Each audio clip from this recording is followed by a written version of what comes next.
بسم الله الرحمن الرحيم. ألف لام را كتاب أحكمت آياته ثم فصلت من لدن حكيم خبير ألا تعبدوا إلا الله إنني لكم منه نذير وبشير وأن استغفروا ربكم ثم توبوا إليه يمتعكم متاعا حسنا إلى أجل مسمى ويؤت كل ذي فضل فضله وإن تولوا فإني أخاف عليكم عذاب يوم كبير إلى الله مرجعكم وهو على كل شيء قدير ألا إنهم يثنون صدورهم ليستخفوا منه ألا حين يستغشون ثيابهم يعلم ما يسرون وما يعلنون إنه عليم بذات الصدور وما من دابة في الأرض إلا على الله رزقها ويعلم مستقرها ومستودعها كل في كتاب مبين وهو الذي خلق السماوات والأرض في 6 أيام وكان عرشه على الماء ليبلوكم أيكم أحسن عملا ولئن قلت إنكم مبعوثون من بعد الموت ليقولن الذين كفروا إن هذا إلا سحر مبين ولئن أخرنا عنهم العذاب إلى أمة معدودة ليقولن ما يحبسه ألا يوم يأتيهم ليس مصروفا عنهم وحاق بهم ما كانوا به يستهزئون ولئن أذقنا الإنسان منا رحمة ثم نزعناها منه إنه ليئوس كفور ولئن أذقناه نعماء بعد ضراء مسته ليقولن ذهب السيئات عني إنه لفرح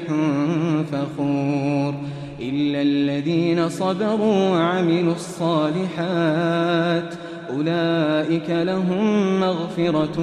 وأجر كبير فلعلك تارك بعض ما يوحى إليك وضائق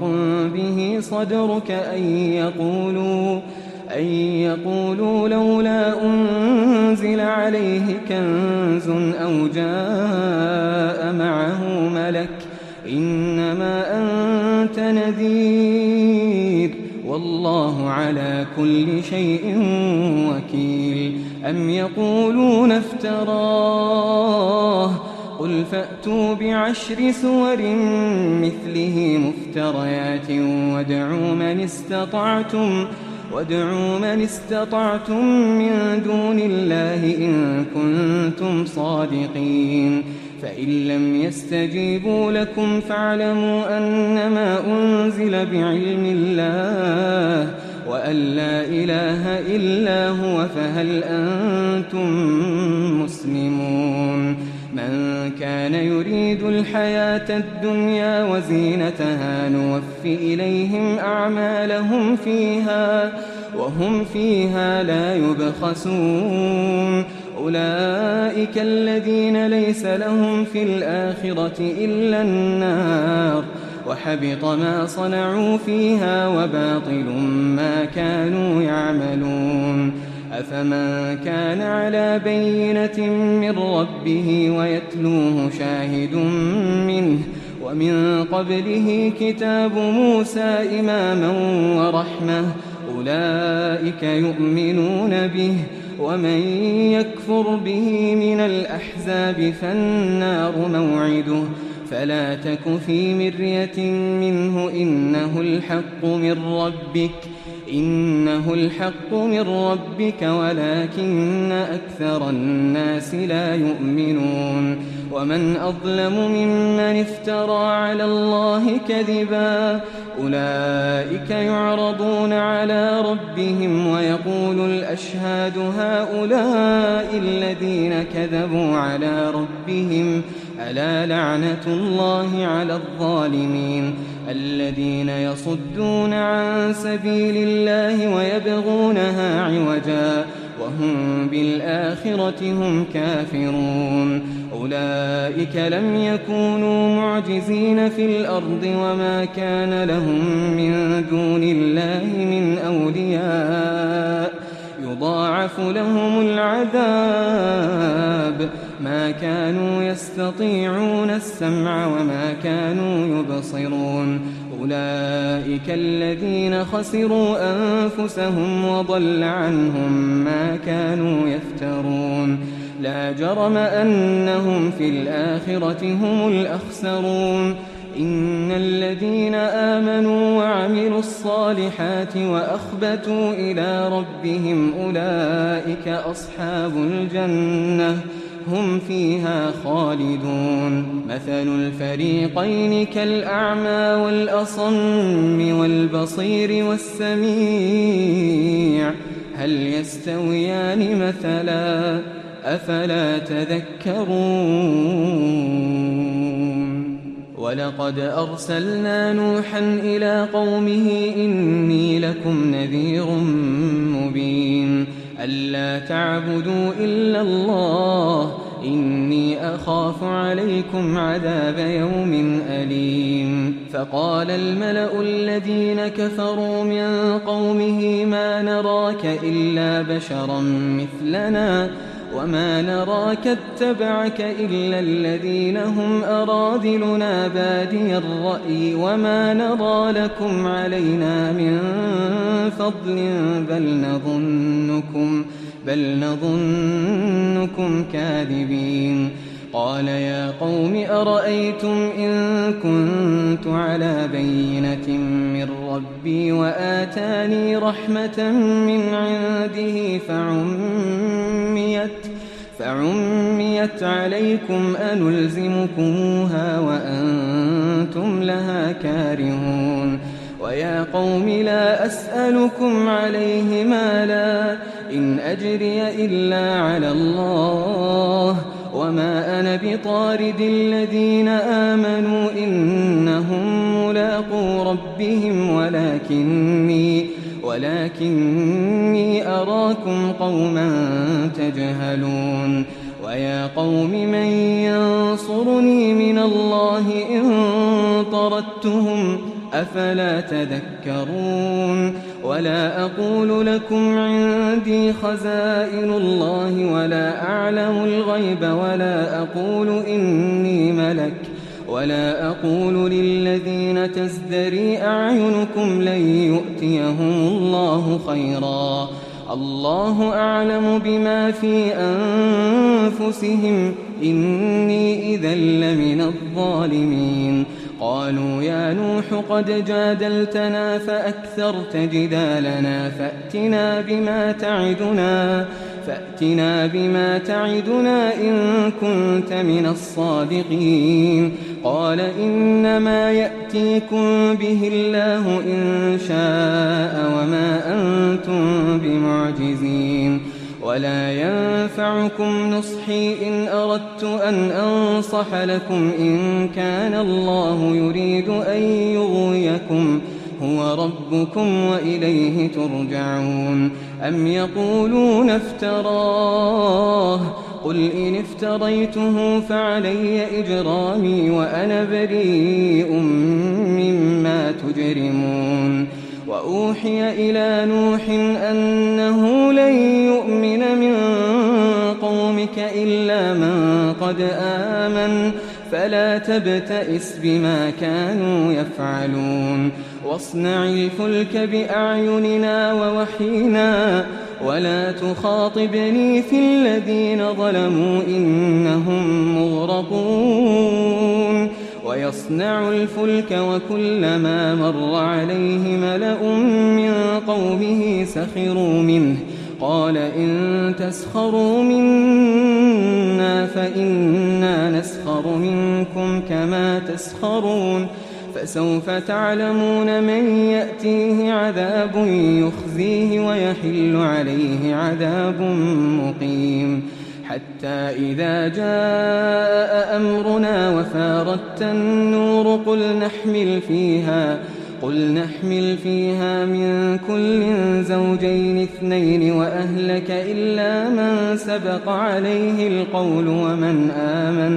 وما آمن معه إلا قليل وقال اركبوا فيها بسم الله مجريها ومرساها إن ربي لغفور رحيم وهي تجري بهم في موج كالجبال ونادى نوح ابنه وكان في معزل يا بني اركب معنا ولا تكن مع الكافرين قال سآوي إلى جبل يعصمني من الماء قال لا عاصم اليوم من أمر الله إلا من رحم وحال بينهما الموج فكان من المغرقين وقيل يا أرض ابلعي ماءك ويا سماء أقلعي وغيض الماء وقضي الأمر واستوت على الجودي وقيل بعدا للقوم الظالمين ونادى نوح ربه فقال رب إن بني من أهلي وإن وعدك الحق وأنت أحكم الحاكمين قال يا نوح إنه ليس من أهلك إنه عمل غير صالح فلا تسألني ما ليس لك به علم إني أعظك أن تكون من الجاهلين قال رب إني أعوذ بك أن أسألك ما ليس لي به علم وإلا تغفر لي وترحمني أكن من الخاسرين قيل يا نوح اهبط بسلام منا وبركات عليك وعلى ممن معك وأمم سنمتعهم ثم يمسهم منا عذاب أليم تلك من أنباء الغيب نوحيها إليك ما كنت تعلمها أنت ولا قومك من قبل هذا فاصبر إن العاقبة للمتقين وإلى عاد أخاهم هودا قال يا قوم اعبدوا الله ما لكم من إله غيره إن أنتم إلا مفترون يا قوم لا أسألكم عليه أجرا إن أجري إلا على الذي فطرني أفلا تعقلون ويا قوم استغفروا ربكم ثم توبوا إليه يرسل السماء عليكم مدرارا ويزدكم قوة إلى قوتكم ولا تتولوا مجرمين قالوا يا هود ما جئتنا ببينة وما نحن بتاركي آلهتنا عن قولك وما نحن لك بمؤمنين إن نقول إلا اعتراك بعض آلهتنا بسوء قال إني أشهد الله واشهدوا أني بريء مما تشركون من دونه فكيدوني جميعا ثم لا تنظرون إني توكلت على الله ربي وربكم ما من دابة إلا هو آخذ بناصيتها إن ربي على صراط مستقيم فإن تولوا فقد أبلغتكم ما أرسلت به إليكم ويستخلف ربي قوما غيركم ولا تضرونه شيئا إن ربي على كل شيء حفيظ. ولما جاء أمرنا نجينا هودا والذين آمنوا معه برحمة منا ونجيناهم من عذاب غليظ. وتلك عاد جحدوا بآيات ربهم وعصوا رسله واتبعوا أمر كل جبار عنيد. وأتبعوا في هذه الدنيا لعنة ويوم القيامة ألا إن عادا كفروا ربهم ألا بعدا لعاد قوم هود. وإلى ثمود أخاهم صالحا قال يا قوم اعبدوا الله ما لكم من إله غيره هو أنشأكم من الأرض واستعمركم فيها فاستغفروه ثم توبوا إليه إن ربي قريب مجيب. قالوا يا صالح قد كنت فينا مرجوا قبل هذا أتنهانا أن نعبد ما يعبد آباؤنا وإننا لفي شك مما تدعونا إليه مريب. قال يا قوم أرأيتم إن كنت على بينة من ربي وآتاني منه رحمة فمن ينصرني من الله إن عصيته فما تزيدونني غير تخسير. ويا قوم هذه ناقة الله لكم آية فذروها تأكل في أرض الله ولا تمسوها بسوء فيأخذكم عذاب قريب. فعقروها فقال تمتعوا في داركم 3 أيام ذلك وعد غير مكذوب. فلما جاء أمرنا نجينا صالحا والذين آمنوا معه برحمة منا ومن خزي يومئذ إن ربك هو القوي العزيز. وأخذ الذين ظلموا الصيحة فأصبحوا في ديارهم جاثمين كأن لم يغنوا فيها ألا إن ثمود كفروا ربهم ألا بعدا لثمود. ولقد جاءت رسلنا إبراهيم بالبشرى قالوا سلاما قال سلام فما لبث أن جاء بعجل حنيذ. فلما رأى أيديهم لا تصل إليه نكرهم وأوجس منهم خيفة قالوا لا تخف إنا أرسلنا إلى قوم لوط وامرأته قائمة فضحكت فبشرناها بإسحاق ومن وراء إسحاق يعقوب. قالت يا ويلتى أألد وأنا عجوز وهذا بعلي شيخا إن هذا لشيء عجيب. قالوا أتعجبين من أمر الله رحمة الله وبركاته عليكم أهل البيت إنه حميد مجيد. فلما ذهب عن إبراهيم الروع وجاءته البشرى يجادلنا في قوم لوط إن إبراهيم لحليم أواه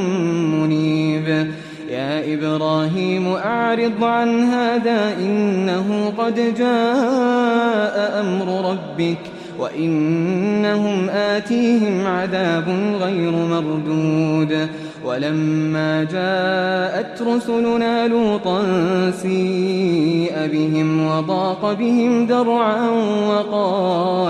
وقال هذا يوم عصيب. وجاءه قومه يهرعون إليه ومن قبل كانوا يعملون السيئات. قال يا قوم هؤلاء بناتي هن أطهر لكم فاتقوا الله ولا تخزون في ضيفي أليس منكم رجل رشيد. قالوا لقد علمت ما لنا في بناتك من حق وإنك لتعلم ما نريد. قال لو أن لي بكم قوة أو آوي إلى ركن شديد. قالوا يا لوط إنا رسل ربك لن يصلوا إليك فأسر بأهلك بقطع من الليل ولا يلتفت منكم أحد إلا امرأتك إنه مصيبها ما أصابهم إن موعدهم الصبح أليس الصبح بقريب. فلما جاء أمرنا جعلنا عاليها سافلها وأمطرنا عليها حجارة من سجيل منضود مسومة عند ربك وما هي من الظالمين ببعيد. وإلى مدين أخاهم شعيبا قال يا قوم اعبدوا الله ما لكم من إله غيره ولا تنقصوا المكيال والميزان إني أراكم بخير وإني أخاف عليكم عذاب يوم محيط. ويا قوم أوفوا المكيال والميزان بالقسط ولا تبخسوا الناس أشياءهم ولا تعثوا في الأرض مفسدين. بقية الله خير لكم إن كنتم مؤمنين وما أنا عليكم بحفيظ. قالوا يا شعيب أصلاتك تأمرك أن نترك ما يعبد آباؤنا أو أن نفعل في أموالنا ما نشاء إنك لأنت الحليم الرشيد. قال يا قوم أرأيتم إن كنت على بينة من ربي ورزقني منه رزقا حسنا وما أريد أن أخالفكم إلى ما أنهاكم عنه إن أريد إلا الإصلاح ما استطعت وما توفيقي إلا بالله عليه توكلت وإليه أنيب. ويا قوم لا يجرمنكم شقاقي أن يصيبكم مثل ما أصاب قوم نوح أو قوم هود أو قوم صالح وما قوم لوط منكم ببعيد. واستغفروا ربكم ثم توبوا إليه إن ربي رحيم ودود. قالوا يا شعيب ما نفقه كثيرا مما تقول وإنا لنراك فينا ضعيفا ولولا رهطك لرجمناك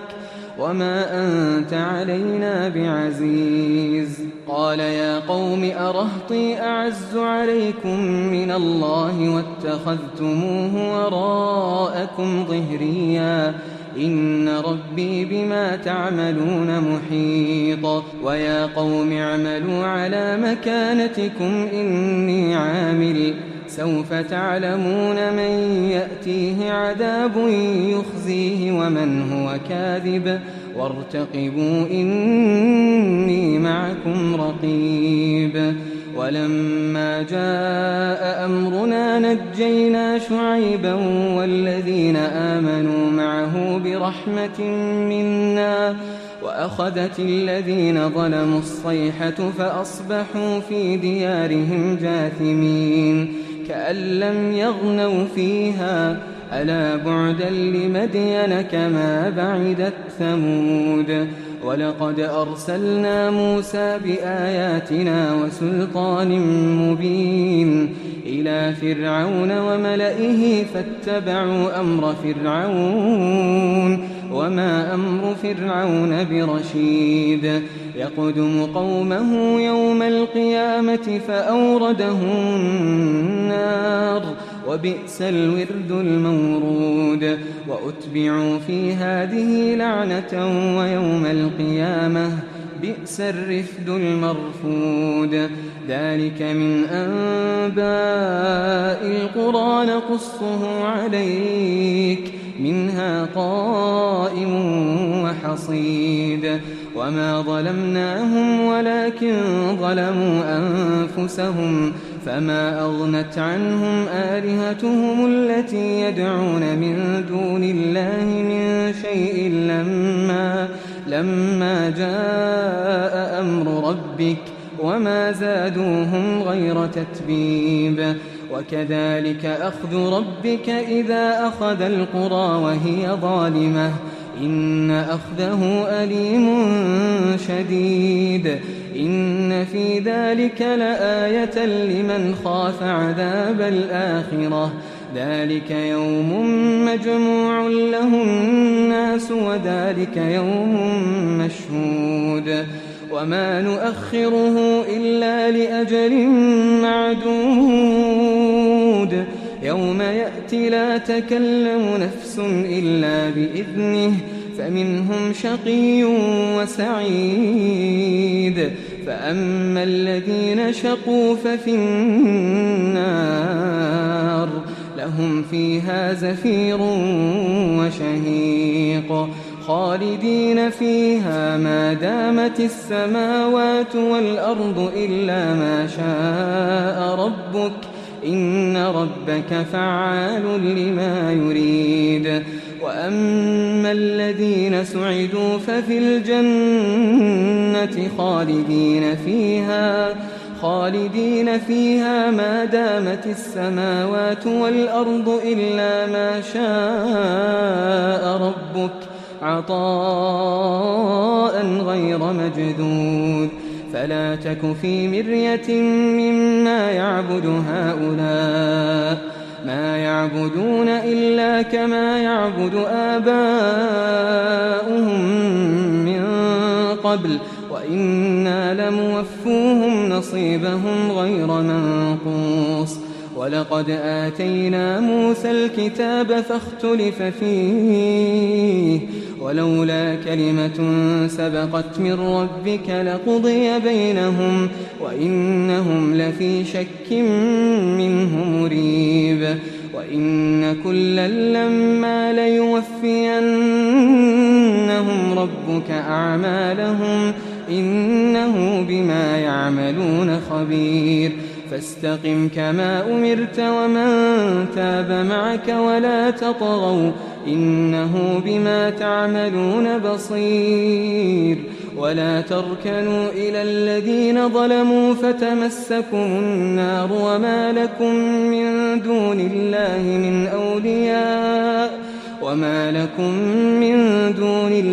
من أولياء ثم لا تنصرون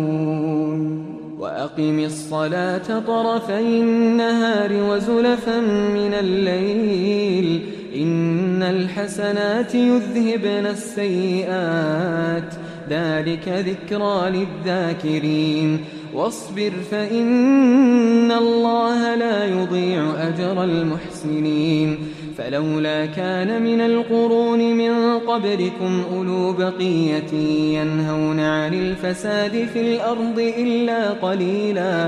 إلا قليلا ممن أنجينا منهم واتبع الذين ظلموا ما أترفوا فيه وكانوا مجرمين وما كان ربك ليهلك القرى بظلم وأهلها مصلحون ولو شاء ربك لجعل الناس أمة واحدة ولا يزالون مختلفين إلا من رحم ربك ولذلك خلقهم وتمت كلمة ربك لأملأن جهنم من الجنة والناس أجمعين وكلا نقص عليك من أنباء الرسل ما نثبت به فؤادك وجاءك في هذه الحق وموعظة وذكرى للمؤمنين وقل للذين لا يؤمنون اعملوا على مكانتكم إنا عاملون وانتظروا إنا منتظرون ولله غيب السماوات والأرض وإليه يرجع الأمر كله فاعبده وتوكل عليه وما ربك بغافل عما تعملون